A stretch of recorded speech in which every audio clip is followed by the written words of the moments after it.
about 7 to 8 years ago. Right? So matagal na kami sa business and sa industry ng learning career. So we will provide the best and highest quality of education sa inyo when we talk about Australian dreams and career. Okay? So the courses na in-offer namin starting from Certificate 3 to Graduate Diploma. And by the way, we are located sa Sydney.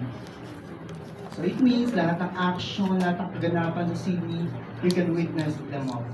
Right? So lahat ng restaurant, lahat ng parks, lahat ng magandang sceneries sa Sydney, pwede ninyong puntahan since we are 3 minutes walk away lang sa Central Station. So, saan man kayo galing? Saan man kayo pupunta? 3 minutes walkway lang, makakapunta na kayo since yung school namin is malapit lang doon. And 20 minutes away sa CBD. So that is one of our advantage since napaka-accessible namin. So sa Berwick kami, specifically sa Sydney, and yung mga courses na in-offer namin is yung mga courses na talagang may high demand. For talagang pagka-graduate mo, talagang may trabaho ka. Di ba yung hinahanap talaga natin? Di ba po? Tama ba? Yes. Tama. So, next, this is our focus. So we want to, give you the highest quality of education by doing this. Right? Leadership and accountability, compliance and integrity, audit and risk management, and continuous improvement.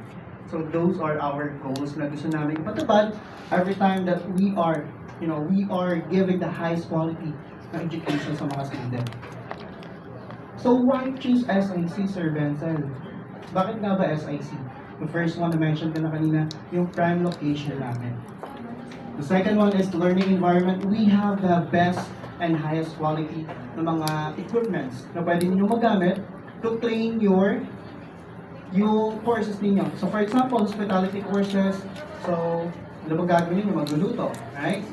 So yung mga equipments na gagamitin ninyo while studying and learning those things para pagtrabaho kayo is ayun mismo yung magagamit ninyo sa real life industry or sa work talaga. And small class sizes, by the way, small class sizes, what do I mean by that? 5 to 15 students. So maximum